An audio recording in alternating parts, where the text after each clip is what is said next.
How many times have we heard that fiction imitates reality? Sure, just watch a few movies or read a few books that deal with political fiction or science fiction. After all, that prefix Fanta doesn't refer to the famous drink which was born in Nazi Germany, but practically refers to what is not real. But it could in the future someday, or in an alternative present, or even in the past, have occurred. Well, how many times have we asked ourselves, what if? Or how many times have we asked ourselves, is this story true? And how many times has reality imitated precisely cinematography or novel writing? And how many times has reality influenced the writing of scripts or plots for books? Let's take a practical case. I'll submit it to you. Maybe some of you have already heard about it. For many others, it may be the first time. You all must have heard of Simon Wiesenthal, the great Nazi hunter, the Jew who, after surviving the Holocaust, dedicated the rest of his life to bringing justice to his people. Not in a summary way, not improvising as executioners, but seeking those who had committed certain crimes so that they would be brought to justice and have the trial they deserved. Well, Simon Wiesenthal, who left us several years ago, left behind a documentation center, a vast amount of documents, a team that continues to work even today to shed light on the dark points of a nasty affair, that of the Holocaust. But Simon Wiesenthal, in 1971, also received a visit from an unusual character, not a historian, not a member of the police or judicial authority. No, it was a novelist, a former Reuters journalist who had decided to change his profession to write books. Books with a substrate of reality from which plausible themes developed, but not necessarily real ones. This writer is called, because he is still alive today, Frederick Forsyth. His life is all an adventure. He was one of the youngest pilots in the Royal Air Force. He was in Biafra, he was in Israel, and then, indeed, he dedicated himself to writing. Forsyth's books, including his 1971 global bestseller, The Day of the Jackal, have become highly successful, and he is preparing the material for his second book dedicated to the network of former Nazis, some of whom managed to escape from Germany or Europe, and some of whom remained in Germany. Under a false name, Forsyth decided to turn to Wiesenthal precisely as an expert on the matter. He needs a villain, the current villain, Forsyth, for his book. He needs a war criminal. So he asks Wiesenthal to try to search in his archives, to compose a character that is not real but plausible, that can serve as a counterpoint to the hero of his next novel. And here is Simon Wiesenthal's stroke of genius. And what if it was a real criminal, never caught, on the run, wanted, who knows? Perhaps the book could help investigators shed light on the disappearance of one of the 50 most wanted men in Germany at that time. History will say that that intuition was decidedly brilliant and functional. Yes, because the name chosen by the Simon Wiesenthal archive is that of Eduard Rochman.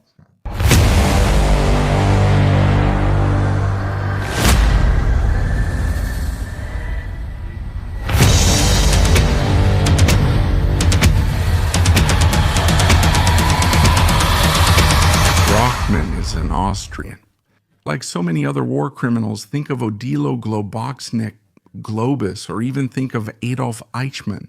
It's curious how so many war criminals and so many guilty of crimes against humanity come from Austria in the Nazi galaxy. But this is just a curiosity, so let's set it aside.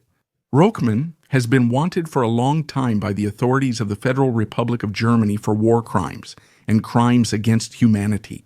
For what reason? He was the deputy commander of the Riga ghetto during the occupation from 1941 to 1943, earning himself a not-so-nice nickname, that of the Butcher of Riga. But Rochman is much more.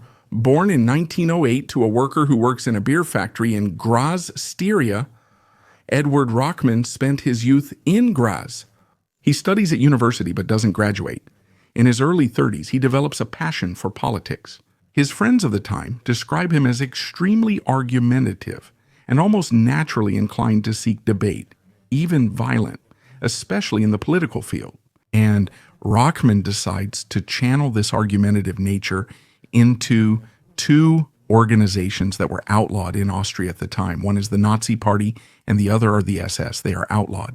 Because at the beginning of the 30s, Austria emerged from the Great War, greatly reduced in territory and with a very fragile democracy, sees a coup that does not succeed because the Nazi Party and the Austrian SS stormed the government palace, killed Chancellor Engelbert Dollfuss with revolver shots, but they fail to seize power. In fact, they are subject to strong police repression. So for a few years, Rochman, along with his new friends, has to stay in the shadows after all. The climate is not in his favor. Everything changes. 1938 is the year of the Anschluss, the year when Hitler gets the green light from the other European powers to take over Austria. Even Mussolini, who had previously been the guardian name of Dollfuss, has meanwhile decided to change sides. And with the Anschluss, with the annexation of Austria into Nazi Germany, all the local Nazis and SS get easy promotions. Given the demo, they are field rewards. Rochman, from that moment on, moves, goes to Berlin, attends the SS Academy, completes his training, and joins the ranks. Initially as a non-commissioned officer, but his career is very, very fast. So much so that after the outbreak of the war, on September 1, 1939, he is already in Poland. Not at the front, not fighting. He is not a fighter. The Waffen-SS have not officially been born yet. He finds himself behind the front, inserted in the Sicherheitsdienst, the security service, which in reality is more involved in repression. And then he is moved to France, always following the invasion without ever firing a shot, at least at the front, and always serving as a liaison officer for the Sicherheitsdienst and for the Sicherheitspolizei, the security police, the armed branches of the Reichssicherheit 80, the repressive machine of the Nazi regime entrusted to Reinhard Heydrich's SS. We have already talked about Heydrich. In all of this, Eichmann advances in his career, reaching the rank of Hauptsturmführer, that is, captain of the SS, and it is with this rank that he is transferred. In the summer of 1941 in Riga, the former capital of Latvia, which had been absorbed by the Union of Soviet Socialist Republics in the summer of 40 as a marginal agreement of the Molotov-Ribbentrop Pact, and then it was also invaded by the forces of the Nazi Reich. Riga is a beautiful city with a Jewish ghetto, as those who have visited can attest. A ghetto that, in the short span of a few weeks, is transformed into a real concentration camp. Because Riga has a special task, according to the ideas of Himmler, the head of the SS.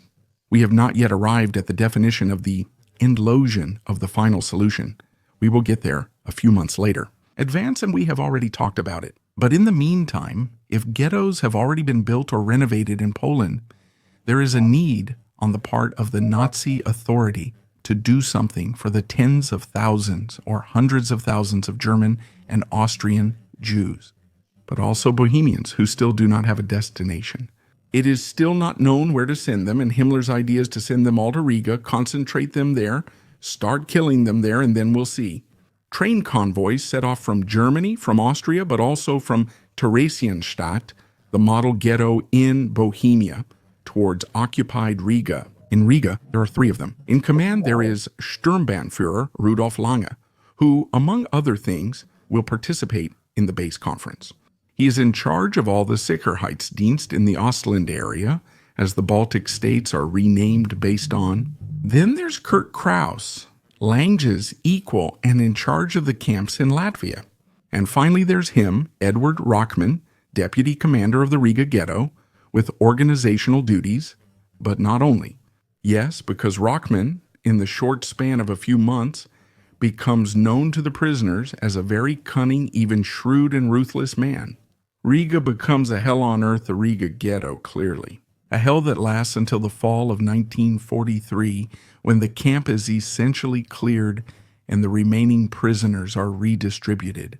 Between the nearby Kaiserwald camp and another camp, that of Sala Spils, which becomes even worse than Riga. Because there, at Salaspils, at a certain point, even food is no longer distributed, that little food that was available before. All the prisoners starve to death. Roschmann stays in Riga until October 1944. He stays there because initially another order arrives from Berlin, that of exhuming the bodies of Rumbula to cremate them. After all, they don't want to leave a trace. Then something happens. In the summer of 1944, the Red Army breaks the Northern Front and completely cuts off, with a low pincer movement, the 3 Baltic states. It passes beyond the island of the rest of the German Reich.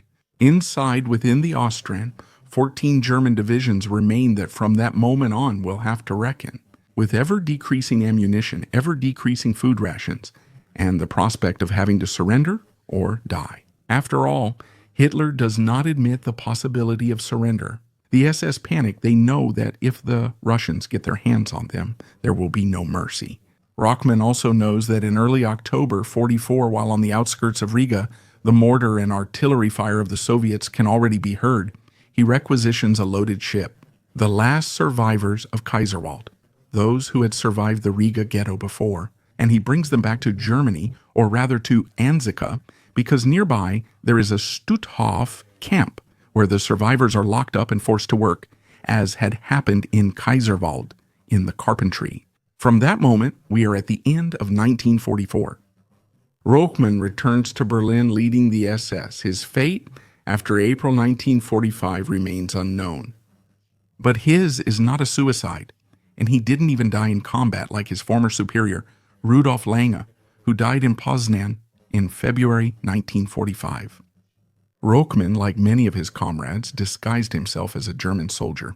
He threw away, burned his old SS uniform, and pretended to be a soldier to surrender to the Americans. Specifically, he dressed up as a corporal and gave the name, once captured, of an old friend from Graz, a corporal in the army. That Rochman is known to have fallen in North Africa. Like many other stragglers, Rochman is locked up in a prison camp for ex-soldiers. He remains there for a year and a half, staying safe and convinced that no one will ever search for him. But he didn't count on the fact that the Americans and the English have found everything. The SS archive, the personnel archive, they are putting it back in order. They found his file, they found his assignments, what he did, what he was responsible for, and they are looking for him. Not only does it say in that file that Eduard Rochman has a wife, the one he married before the war, who lives in Graf, and from that moment on, the English military police keep an eye on Mrs. Rochman's residence in Graf. Just before Christmas in 1946, Eduard Rochman leaves the camp, is released, and goes to find his wife. It is here that he is arrested by the British military police, who also use the testimonies of a couple of Riga survivors to identify the man. It's him, Eduard Rochman, who is handcuffed, taken to the security cells, and his arrest is notified to the High Interforce Command, the ally who arranges, a few weeks later, to transfer the prisoner to Dachau, not in the old concentration camp, in the village of Dachau, because a major trial will be held in Munich against those responsible for the massacres, and Rochman can be both a witness and a defendant. Rochman at the dock. He obviously has no illusions about the future that awaits him, and already in prison he begins to make contact with what will be called Odessa, that is, the network of former Nazis who are implementing the escape to the Middle East. Rochman aims to flee to Spain or South America. He successfully escapes during the train ride intended to transport him to Bavaria. To his guards, Rochman says in a whining voice that he contracted dysentery in prison. In short, he needs to use the bathroom every 10 minutes, but it's an excuse. He doesn't have dysentery, the fact of going to the bathroom often. It only serves to slowly force the window. Then, at the first opportunity, throw himself at the running train and escape. And that's what Rochman does. He walks several kilometers in the snow until he finds a mountain farmhouse where he gets hospitality from the farmer owner. He gets refreshed and then gets taken to Merano in Italy. Why? Because in Merano there is one of the Odessa collection centers in Merano. Rochman is welcomed, treated. Some of his toes that had frozen during the escape are amputated. And, above all, he is given a new identity, the identity of Federico Fritz Bernd Wegener, a high Tyrolean, an Italian citizen of German language. It is with this fictitious identity that Rochman can move from Moreno to Genoa, and from there embark for Argentina. Yes, because for some time now, Argentina, when Mingo Perón opened an immigration office in favor of the fleeing ex-Nazis. It's something very complex. The Argentine historian Uki Goni talked about it in his book, The Real Odessa, in Italian Operation Odessa. Hundreds of fleeing war criminals obtain passports and travel tickets and, in the end, entry visas to migrate to Argentina. Many go to various South American countries, but most end up in Argentina. Rochman also arrives there, initially settling in the house of other German refugees. Then he buys a small house.